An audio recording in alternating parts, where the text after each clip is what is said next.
Und trotzdem ist, wenn man den Unterschied benennen will und ganz allgemein, theoretisch, dann sage ich, in der Marktwirtschaft erfolgt wirtschaftliche Tätigkeit oder ist Ausgangspunkt jeglicher wirtschaftlicher Tätigkeit Profit.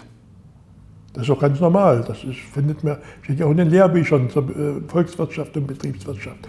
Ohne Gewinn, ohne Profit findet keine Produktion statt und wirtschaftliche Tätigkeit ist immer darauf ausgerichtet, in allererster Linie Profit zu erwirtschaften. Dann kommt natürlich auch soziale Aspekte und, spielen alle eine Rolle. Aber ganz am Anfang steht der Profit. Wenn kein Profit ist, lohnt sich eine wirtschaftliche Tätigkeit nicht und sie wird eingestellt.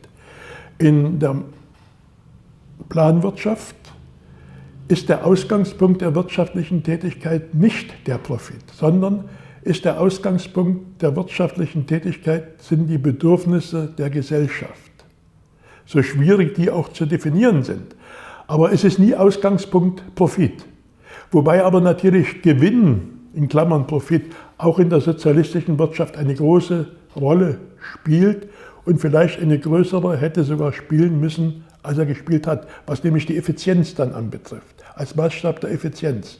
Aber nie als Ausgangspunkt in der Marktwirtschaft der Produktion. Also einfach gesagt, in der Marktwirtschaft Ausgangspunkt Profit, in der Planwirtschaft, in der sozialistischen Wirtschaft Ausgangspunkt der Bedürfnisse der Gesellschaft und ihrer Individuen.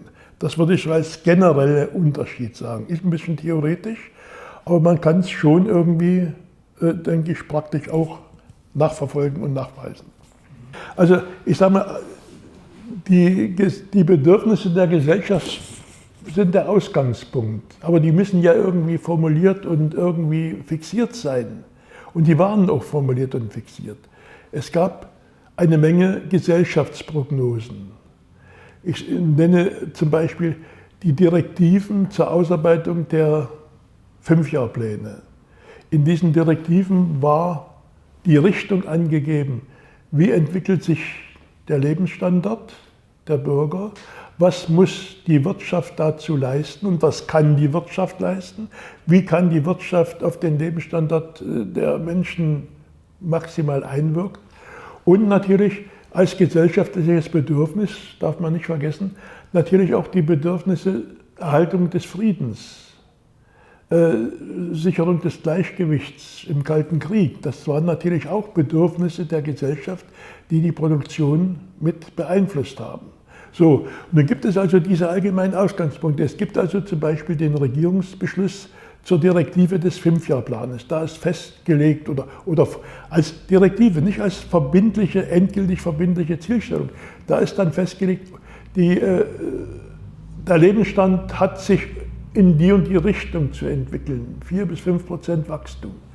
Dazu muss die Wirtschaft so und so anwachsen. Und welche Zweige der Wirtschaft, diesen Direktiven haben natürlich zugrunde gelegen eine Menge von Prognosen, Analysen der Entwicklung des Weltstandes, Analysen der Entwicklung von Wissenschaft und Technik im Weltmaßstab, Analysen, welche Potenziale verfügen wir selbst, wo zeichnen sich neue wissenschaftlich-technische Richtungen ab und alles das irgendwie dann zusammengestellt, also in der Direktive zur Ausarbeitung des 5-Jahr-Planes. Und die staatliche Plankommission muss dann mit den Ministerien, dass diese Zielstellungen, diese teilweise auch abstrakte Zielstellungen in konkrete Planziffern umsetzen. Und zwar als Planziffern, als Adressen, was hat jedes Unternehmen, jeder Betrieb, worin besteht sein Beitrag, ganz konkret, für die Erreichung des Gesamtzieles. Das würde ich sagen, wäre so im Grunde der Ablauf des Planungsprozesses. Diese Direktiven sie waren die Summe oder das Konzentrat einer Unmenge oder einer großen Zahl von wissenschaftlich-technischen Erkenntnissen, Prognosen von wissenschaftlichen Einrichtungen, von Forschungseinrichtungen, aber auch von Diskussionen mit den Bürgern, was will denn, wo drückt mit Analysen, wo sind denn die Schwerpunkte zur Verbesserung der Lebensbedingungen der Bürger?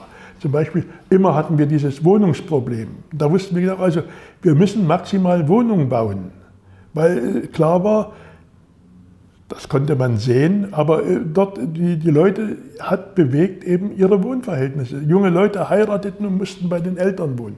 Also war das klar, Wohnen ist ein Schwerpunkt. Und nun musste eben auch gesagt werden, wie können wir das effizient lösen?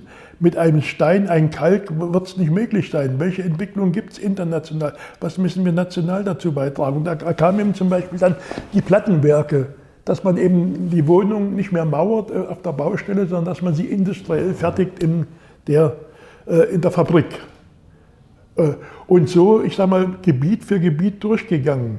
Und daraus entstanden dann diese Direktiven, diese Gesellschaftsprognosen, Einzeldirektiven, woraus dann eben, wie gesagt, ein 5-Jahr-Plan gemacht wurde, der dann für die ersten 2 Jahre noch relativ konkret war, aber dann für die letzten Jahre auch schon ein bisschen verschwommen und vage war. Aber er war ein 5-Jahr-Plan. Der war dann Gesetz und den kriegten dann auch die Betriebe als Vorgabe. Du musst so und so viele Motoren produzieren, du musst so und so viel Trabant produzieren. Und da war aber dann auch schon berechnet, wenn du so und so viel Trabant produzieren musst, dann garantieren dir die Zulieferer, dass die Getriebe und dass die Motoren und die Gehäuse werden zugeliefert. Und wir sorgen dafür, dass in der Motorenindustrie eben dann die entsprechende Anzahl von Motoren produziert wird, die erwachsen muss. Und wir geben dort Investitionen hin.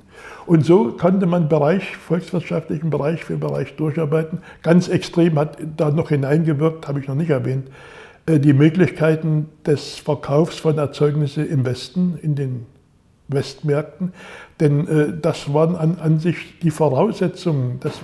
Heute fragen viele, warum habt ihr denn so viel verschleudert im Westen? Warum teilweise spottbillig Möbel, Hemden und Textil? Ja, dort haben wir Devisen erwirtschaftet, um Erzeugnisse kaufen zu können, die es anderswo nicht gab, die wir entweder hätten selbst produzieren müssen, wo wir ohnehin schon ein zersplittertes Potenzial hatten, oder die wir dann eben doch trotz Embargos, oder teilweise waren sie auch außerhalb des Embargos, die wir im Westen kaufen konnten. Also es gab dann ganz verschiedene Ausgangspunkte, gesellschaftliche Bedürfnisse, die dann in der Sprache des 5-Jahr-Planes dann in konkrete numerische Adressen und Zielstellungen im Prinzip für jeden Betrieb, natürlich mit Abstrichen der Konkretheit, dann festgelegt wurden. Also so war der Zusammenhang. Es gibt einen zentralen Willen, der aber erarbeitet wurde, der auch diskutiert wurde, der genau analysiert wurde, und aus diesen zentralen Willen, also aus den Bedürfnissen der Gesellschaft, wird dann der Plan heraus abgeleitet und erarbeitet. Das ist eben auch eine Frage der Interessenlage. Wir haben hier, ich weiß nicht, 30 DAX-Konzerne und insgesamt ungefähr 1 Million Kapitalgesellschaften in Deutschland, 300.000 Aktien, jedenfalls. Aber die haben alle individuelle Interessen. Das sind alles und wir hatten dieses Individualinteresse hatten wir in dem Umfang überhaupt nicht, weil wir ein einheitliches Volkseigentum hatten. Wir waren wie ein einziger Konzern eigentlich. Und insofern gab es nicht diese vielen partiellen Interessen und Interessensgegensätze, die sich alle irgendwie rieben. Und das war natürlich die Voraussetzung, dass man so eine, ich sag mal, wissenschaftlich begründete Vorausschau auch machen konnte.